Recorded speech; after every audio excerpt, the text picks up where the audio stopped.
Gay Gaddis. She's going to talk about the value and importance in competition. Gay Gaddis is an entrepreneur, author, artist, and trailblazer. She's the founder of T3, an innovative digital and marketing agency that grew into the largest woman-owned independent agency in the U.S. Under Gay's leadership, for over 30 years, T3 rose to national prominence until its acquisition by LRW in 2019. Today, through her speaking career, author of Call Girl Power, How to Kick Ass in Business and Life, board work, and through custom leadership training, Gay is focusing her always-on energy to empower the next generation of business leaders to take big leaps in their careers and lives. Gay's most recent announcement is a new leadership development program entitled Women Who Mean Business that she's co-teaching here at the McCombs School of Business at the University of Texas at Austin this upcoming fall. We're so happy to have you here, Gay. Thank you. Am I on screen yet? Here. Okay. Thank you so much. And it's so great to be here today. I am so excited about what you've just been through and the idea of a competition. So good afternoon, and let's get started. In fact, let's talk about eagles. Well, why eagles? Most of us are aware that in America, it's a symbol of freedom. It's on our coins. We see the emblem everywhere. And so eagles are just kind of part of our life. But if you go back, eagles have really fascinated humankind since ancient times. In fact, Native Americans revered the eagles so much that even an eagle feather was considered sacred. Legend tells us that the Aztecs in Mexico built their capital city on a site where eagles had landed in a cactus plant. So you go back into ancient times, and we've always been fascinated by these just magnificent creatures that live on this earth with us. And as they live on this earth with us, they are majestic, they are powerful, they show courage. But there's something else about them that we need to talk about today. With all these superpowers that they have, and they do have superpowers, their vision is second to none. In fact, I've heard it said that they can spot a rabbit 2 miles away. Now that is supervision. And they have many superpowers. They're so strong. And their flight is majestic, as I said.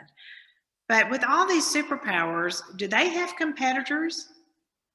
I started looking at it. Do they have to compete? And the answer is yes. There's no one really around this earth that doesn't have some form of competitor someplace. And one of the most unimaginative competitors they have, or one unexpected, is that actually raccoons can crawl the 30 feet up that it takes to get to an eagle nest. And they will kill and eat the little baby eaglets. Another big competitor to an eagle is a giant raptor-type bird called an osprey. And the osprey is very strong, and they will swoop down and steal the prey from an eagle. So even our great eagles have competitors. So how do they stay on top? You know, let's think about this. How do they stay in such status, in such revere? Well, as a little eaglet, let's kind of think what's going on. You're born, you're hatched out of the egg, and you're in your nest. Your parents bring you all the food that you need, and they stretch their big wings over you and keep you warm in winter and shield you from the very strong wind currents that come through. So, you know, life in the nest is pretty darn good. Why would you want to leave? Aha. So here comes the parents. The mother eagle does something really brutal one day. She decides to push one of the eaglets out of the nest. So here the little eaglet goes, and it's just flailing in the wind and flapping its wings and scared and terrified that it's been pushed out of the nest for the first time. And it knows that surely it's going to crash in this rocky cliff. So just about the time that the little eaglet maybe gets a little confidence and starts gliding, here comes a big wind shear, boom, and knocks the little eaglet down, and it goes careening down and down and down. And at the last minute, as the little eagle's heart is beating so fast it's about to burst, the mother comes up, swoops it up, saves it, and puts it back in the nest. But in that moment, the little eaglet is starting to learn how to cope for itself. And so each day, the mother comes and pushes it out of the nest again, and the next one, and the next one, until finally the little eagle is brave, it's competent, it has learned how to survive on its own. It's ready to be an adult. It's ready to leave the nest. And that's how an eaglet makes it. That's how they get pushed out. And perhaps today, someone pushed you out of the nest. Maybe a coach, maybe a professor, maybe a teacher, or even yourself. Maybe you pushed yourself out of the nest to say, I'm going to compete. I'm going to stand up. I will do the hard work, and I'm going to compete. So someone pushed you out of the nest to do this, or you somehow got out of your comfort zone. You mentioned earlier that I wrote a book called Cowgirl Power. This is what it looks like. And one of the things in this book is the whole concept of what I call putting yourself out there. So what does that mean? What does it mean to put yourself out there? Well, for me, it means jumping out of my comfort zone. It means sometimes taking a risk by just getting out amongst everybody and doing the best I can to compete or to learn or to be a part of something. And if I stand back and I don't take those risks and I don't put myself out there, I'm going to miss out on all the good stuff. I'm going to miss out on the learning and meeting people and learning so much about what I want to do next and, really testing who I am. So put yourself out there. It's a good thing to think of as you kind of go through life. And if you really do compete once you're out there, guess what? I have never competed or never ever done anything in my life that I did well that didn't require hard work. There's no way around it. It takes time. It takes practice. It takes energy. And as you study, as you become immersed in the information that you need to really learn about something, to be good enough to compete or to really teach yourself, then in those moments, you really become powerful. Because guess what? Again, once you've done that hard work, once you've done the practice, no one can take that knowledge away from you, no matter what. It takes, though, time management. It takes discipline.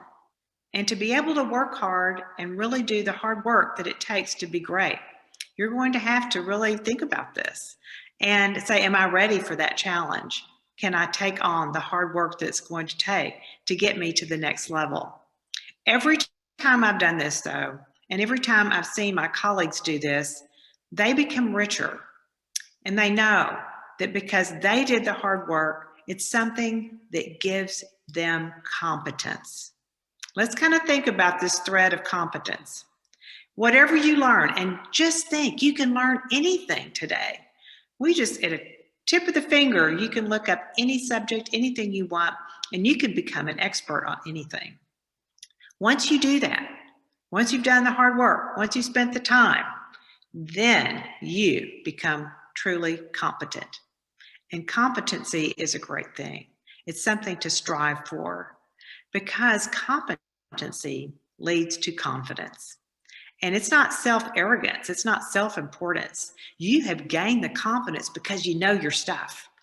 And then when you meet with your teams, like you have your teams today, or when you're working in a real, true work environment someday, you have a seat at the table because you are competent, you know what you're talking about, and you have an obligation to speak up and not stand back because you know something and you can contribute. You can be a valued part of the team because you did the hard work. And regardless of what happens, whether you win or lose, you've got that information and the toughness that you've gained by doing that hard work yourself. And once again, I said this, but nobody can ever take that away from you. It's yours. You earned it. So in preparation, is really where the reward comes from. And that was the name of my speech today. Preparation is the reward. Whether you win or lose in competitions, and yes, we love to win. Winning is a good thing. But losing is also has its rewards too, because you've done the preparation that it takes to get there. So when you put yourself out there, when you decide to compete, you're getting knowledge, you're getting good, you're learning how to work on teams many times, and that's where the real reward comes from. And it's not always the win, it's the reward that you've gained from doing that work and from garnering in your teammates, seeing their strengths, how you can play on each other, and how that really all comes together for the good. Because as you grow through your careers, you're going to see that the strengths of each team member come together to make the whole. And that's what is really exciting when you're competing in the workplace, is to bring in great team members and everybody does what they do best, and all together you do great things together. So I love one of the quotes that I'm going to read you in a few minutes. I've had the honor, really, and pleasure to work with Fortune 100 and 200 companies because I was willing to put myself out there and flail myself on a national scale sometimes, totally out of my comfort zone, totally walking into meetings where I didn't know a soul, but I decided if we were ever going to grow the business, if we were ever really going to be good or competent, I had to put myself out there and just test it, see who we could meet, how we could open doors, how we could innovate, and who could really help us get there. So in this journey through the years, and it didn't happen overnight, it was incremental steps, small groups, small meetings, larger opportunities, working with Chase Corporate, Marriott Corporate, UPS, frighteningly having to sit at the table with the CEO of UPS and doing my homework so I could hold my own. That's where competency comes in. That's where the hard work comes in. But along the way, I got to meet some amazing people. I learned so much from them. I respected them. I watched their leadership styles. I watched the hard work they did to get where they were. And one of these people is a woman named Jenny Rometty. Some of you may have heard of her. There are not a whole lot of women CEOs around, but there are a few, and some of them are really great. Jenny Rometty happens to be one of them. She is the CEO of IBM. And if you know the history of IBM, you know that of all companies, they've had to change over and over and over to be relevant, to compete. So in the words of Jenny, let me read this to you. Pretty simple quote, but it says a lot. She says, "You've got to keep reinventing. You'll have new competitors." And last, she says, "You'll have new customers all around you." This is a very valuable lesson, one that certainly I've taken to heart. And you can tell I've had a fairly long career already, 30 years with my company, and then now I'm out competing every day as a speaker, as a leadership trainer in the art world that I will tell you about. So I've learned the lesson that we have to think about reinventing ourselves at each phase of our life. You don't just sit back and get comfortable and say, this is who I am forever. I can just keep doing the same old thing and surely goodness will follow. You have to be thinking ahead of, what am I going to be next? Who am I going to be next? Why? And look at the world around you and how you fit in to that. So all of us have been through a tremendous, tremendous change this year. And we've had to reinvent ourselves in many ways. My goodness, a global pandemic has made us all have to rethink how to do things, how to survive, how to take care of other people, how to just get through what we thought were daily activities and do them in a different way. And so this creates courage. It creates resilience. And at the time, sometimes it can be very painful and very difficult. And I don't know of anyone that I've talked to, no matter what station in life they're in, no matter how powerful they are, who hasn't had to really rethink how they were going to attack a problem or how they were going to cope with something. It has led to a lot of anxiety and strife. But for a lot of people, in the change comes good stuff. And I have to tell you, I mean, a lot of people don't like change. It's not pleasant sometimes. But for some reason, I love it. And if I can grab change and just give it a big hug around the neck, I'll do it every time. And here's why. It's not because I love the change and being knocked out of my comfort zone. It's because almost every time there's change, if you look under the rocks and you start thinking and looking around, there's opportunity lying there. Look at the companies, look at the people who have grasped this time of change and uncertainty and done well, who have grabbed that brass ring when it came around, who did something extraordinary or at least got through something they didn't think they could do. And that, again, builds that confidence that we all have to do the next big thing. So think about this. Think about change as sometimes your friend. And one of the things I always said in my company, T3, was we will thrive on ambiguity. We're going to come up with things and innovate things that no one's even thought of before, because that's what we can expect. Things are ambiguous. We don't have all the answers. Our clients don't have all the answers. But how will we thrive in ambiguity and actually make hay when the sun shines, so to speak, out of that? So I'm going to tell you a little story of reinvention. Like I said, we're never too old to reinvent ourselves. And if you look around me a bit, you can tell that I'm in an art gallery. And the paintings you see on the wall are my paintings. And there's a little story behind all this that I want to share with you. When I went to the University of Texas in Austin, I did not major in business. I majored in art. I had great dreams of being an artist. But I got out of school and the economy wasn't so wonderful, and I decided I needed to make some money. So I went into the business world. One job led to another, and then I finally started my own company. And it was a great thing. I enjoyed it. I hired creative people. I surrounded myself with artists, but I myself never had time to really create art because I was working. I was working with clients. I was hiring people. I was building a business. And so no time for art. A few years ago, I decided to just, what the heck? I'm going to buy some canvas and paintbrushes and paint, and I'm just going to see what happens. So it was a bit awkward at first.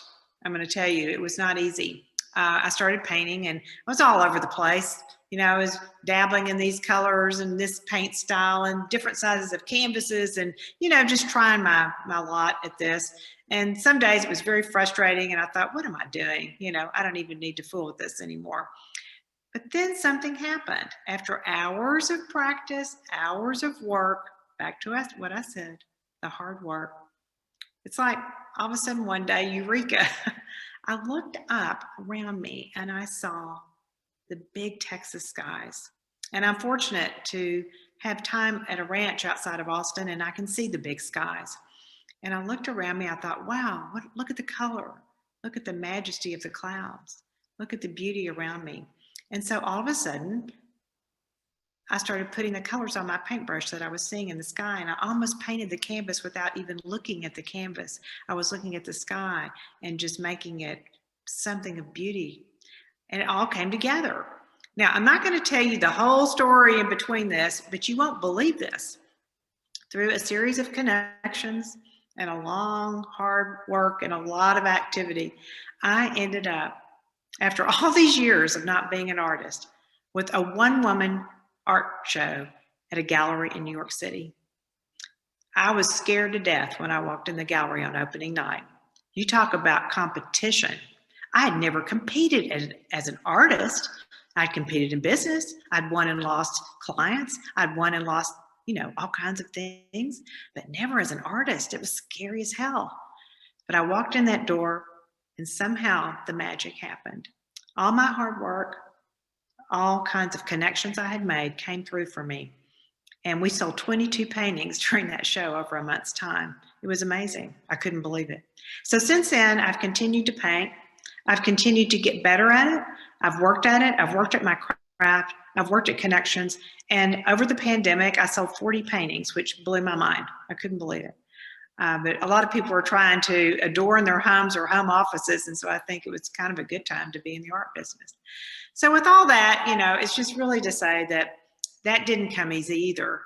But reinventing ourselves is a way to grow. It's a way to take a risk. And if you don't win, if I had lost or not done well, and I do, sometimes people choose to not buy one of my paintings. Sometimes people say, we're going to choose another speaker for our event. And I want to know why. It's not that I'm, a sore loser. It's that I want to know why I wasn't chosen so I can figure out how to get better. So whether today you win or you lose, find out why. Why did you win? Why were you selected? Why was your team the best or one of the best? If your team didn't make it to the cut, find out why, because you did the hard work. Find out what you can do the next time to just tweak that idea, tweak that presentation, make it that much better so maybe you'll be the winner next time. We learn from both losses and wins. Again, the preparation is the reward. It's the hard work we do that is really the goodness in this whole thing. I have a big love of sports. I never was good at it myself. I was not an athlete. I could dance and I was a drill team captain and I could hop around, but I was never good with anything that looked like a ball. So I do love it though. And I do admire people who put themselves in the arena. You talk about putting themselves out there. They have to put their body in the best shape they can be and get their mind ready to compete in the arena. So I have a big high regard for athletes and for coaches who are good. Not all of them are good, but the ones who are teach us a lot. One individual that I've followed through the years and really appreciate him is a man named Wayne Gretzky. He's a Canadian and was just excellent at ice hockey, one of the best. He was actually inducted into the Hockey Hall of Fame a few years ago. And he has a quote that you just can't beat. It is a good one, and it is simple, but it is really a good one. And here's what he had to say. He says this: you will miss 100% of the shots you don't take. I'm going to repeat that. You will miss 100% of the shots you do not take. And what he's saying is that if you don't try, if you aren't putting it out there, if you don't take that shot, if you don't take the risk, you're going to miss. You will miss that. You're going to miss that opportunity.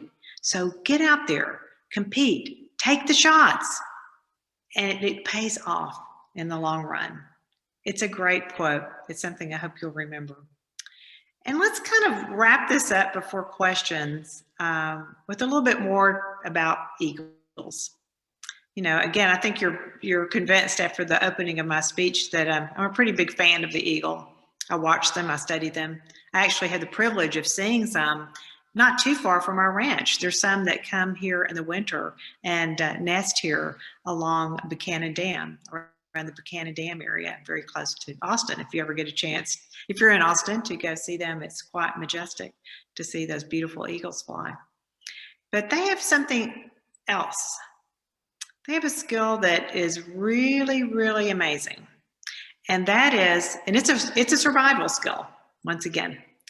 If a storm is coming, if there are heavy winds and turbulence, an eagle has practiced so much, they're strong enough that they can fly above the storm. They can fly above the wind currents and survive. Now that is majesty. That is strength. That is smart. That's surviving. That's courage. And that's what an eagle can do. So in closing, as I said, eagles have captured our imagination for thousands and thousands of years. And because of their ability to do some of the things that they do, and this flying over the wind currents, a lot of times we talk about mounting up on the wings of the eagles, because that's where we're high above the storm. That's how we weather the storm, by mounting on wings of eagles. So let me do a paraphrased quote from the ancient book of Isaiah.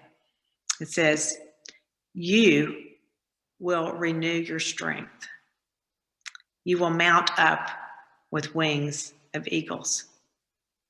You will run and not be weary. you will walk and not faint. I love that. I love that phrase because it gives us courage that when we are knocked down, we will mount up again with wings of eagles. And when we are victorious, and when we do have our big wins, we soar like an eagle. So with that, I would love to have a discussion with all of you. You know, I could talk all day. We'd be here until late at night, me telling my stories. I love stories. I'm an old Texas cowgirl and I have plenty of them. So, but you know, if anything comes to mind, or if you have any question about my career, or about a competition, or about ideas that you have, or something you'd like to share, I hope we can open it up to the floor and have a few minutes together. Yes. Thank you, Gabe. That was an amazing speech. We will now open the floor to any Q&A. Feel free to speak up, use the chat.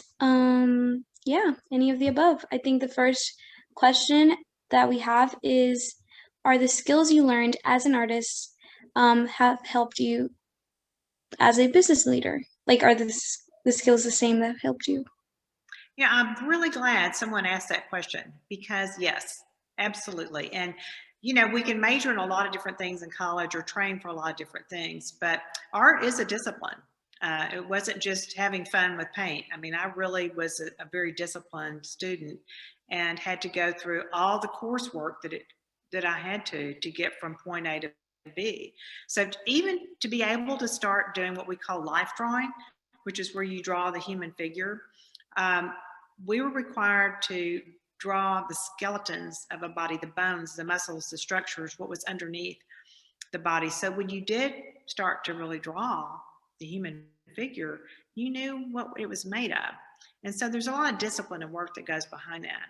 But one of the biggest lessons I learned as an art student was the ability to take a critique.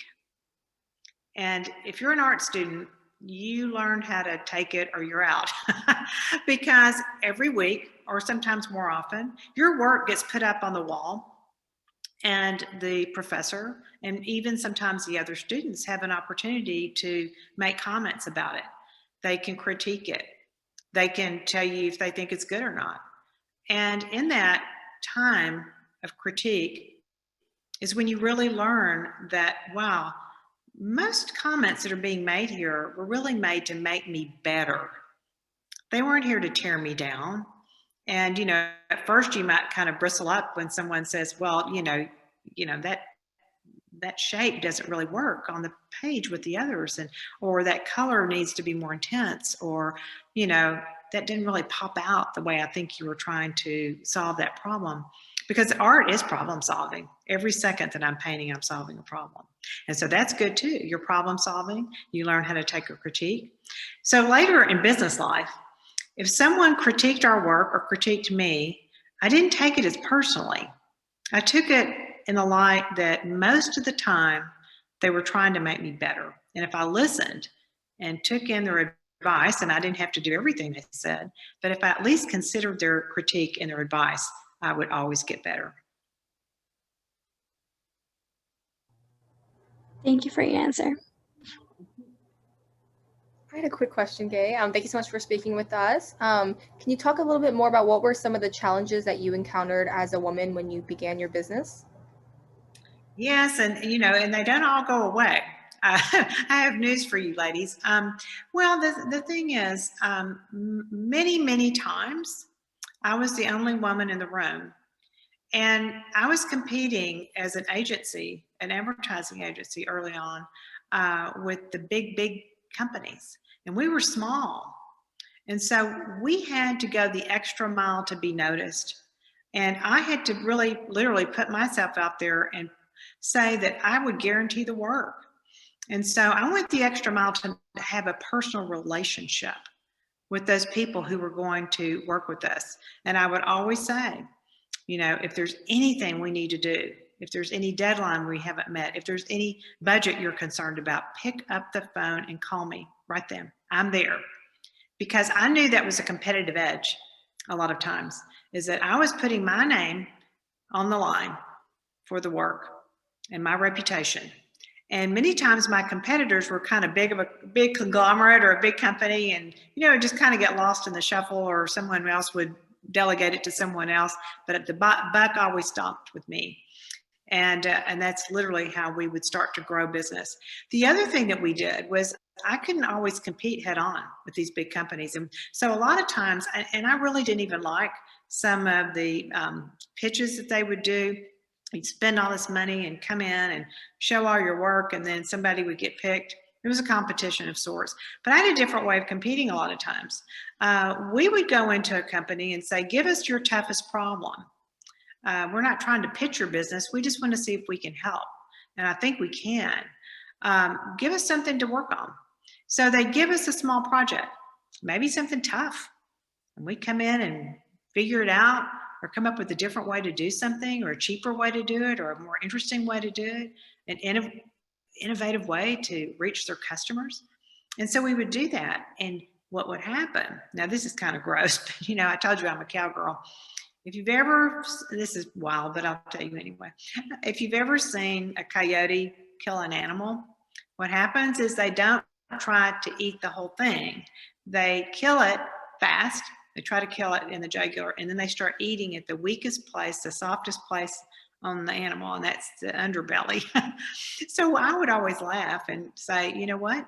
Let's just go into the underbelly of a company, find a little spot we can make a bite, and we'll start eating from within. Before you know it, we'll have the whole thing. And that's what would happen over and over. A lot of times these big Fortune 100 companies would give us a tiny project, and we do well, and we get better, and we take on the next one, and the next one, and the next one. And before we knew it, we had a whole unit of business or a whole big account. And it rarely started by just jumping on the whole thing at once. It started by taking incremental steps. And that's one of the ways I competed as a woman. Later, we would just go head on competition when we got to be big enough. But sometimes when you're small, you have to be creative and innovative to get noticed and to stand out.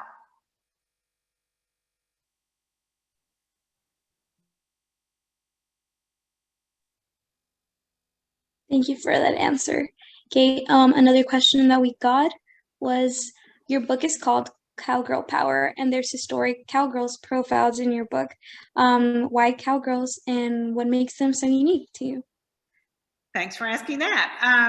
I told you maybe that I'm not sure I told you this, but I grew up in a small town near Houston, and I grew up around cowgirls and cowboys, and I grew up around people who were farmers and ranchers, and I admired them. I admired their hard work, their ethics, their ability to handle horses. Women who have a relationship with a horse have a very special relationship indeed. You learn how to do things right. There's a certain way that you're going to tie a slip knot. There's a certain way that you mount a horse. There's a certain way that you lead. And there's a certain way that you learn to get confidence on a horse, or it will know you don't, and it will throw you off. So I watched people, especially women who competed in cowgirl events or rodeo events. And I always wanted to be a barrel racer. I don't know if you all know what that is, but that's when you get on horseback and race around this big arena with scooting around barrels. And I practiced to do it, but my mom never wanted me to run off with the rodeo people, so I didn't get to compete in it officially. But I admire people who were willing to work hard and compete. So I did some research when I was writing the book, because I wanted to talk about cowgirl ethics and the power that you get from just doing things right and being honest and authentic. And so I went to the Cowgirl Museum in Fort Worth, and if any of you ever had the chance to go there, it's a beautiful museum. It's really well done. And they feature in this museum these women who competed. Now, let's talk about competition. Competed and won in Wild West shows and rodeos as early as the 1800s up into the 1930s. And many of these women became the very first international female superstars from the United States. They were awarded medals and won all these things, and kings and queens had to perform, and they were true competitors. And man, oh man, did they, or woman, oh woman, did they work hard. They always were completely reworking and reinventing their tricks and their craft and how they were going to do something, and new shows and new ways to thrill an audience. And so they were really tough competitors, and they took care of each other too. They were kind to each other, and they knew they had a sisterhood. And so this is good advice that I'd like to give all of us today is be good to other women, help them. And I try to do that because when we help each other, all the boats rise. And these cowgirls did it. So I love featuring, and there are, little vignettes in the book about some pretty amazing women who lived in tough times and were able to differentiate themselves and compete. And they made a living out of it too. So it wasn't just for fun. They really made a living. They were business women. That's awesome. I actually have one more quick question. So I think a lot of the times, I don't know if it's just me, but I tend to struggle with confidence, especially if I feel like dominated or like not necessarily appreciated in the room, which I know tends to happen with, I guess, male counterparts at times. So how are you able to not only like learn to be confident, but like retain that confidence to really grow your business to like new heights? Well, it goes back to what I said. I tried to be very prepared, maybe overly prepared. And so if we were going into a client meeting or a situation, I really wanted to understand what was going on. I read their annual reports. I listened to the sales numbers. I tried to get my head around what the real issues were. And most of all, and this is how we really helped our clients the most and how I learned how to be confident, was I would try to go to where our clients' customers were. And what I mean by that, I tried to really understand and get the customer insights so that anything we would recommend in any advertising campaign or marketing strategy or whatever we would recommend, and still to this day, whenever I recommend things, I'm trying to go to the end user. I try to go to that customer and say, how are they getting their information? What are their pain points? What do they need? What's going to delight them? What's going to educate them? What's going to solve a problem for them? So if we could get our heads around that and really talk from the customer point of view, not just my client customer, I'm talking about their customer, and work it from the ground up that way, then we always were successful, almost always, because that's what it's really all about, is understanding the customer. And some people just don't do the homework. They don't do the hard work to find out what those needs are. And if you build your strategies always around what is that end user need, you will almost always be successful.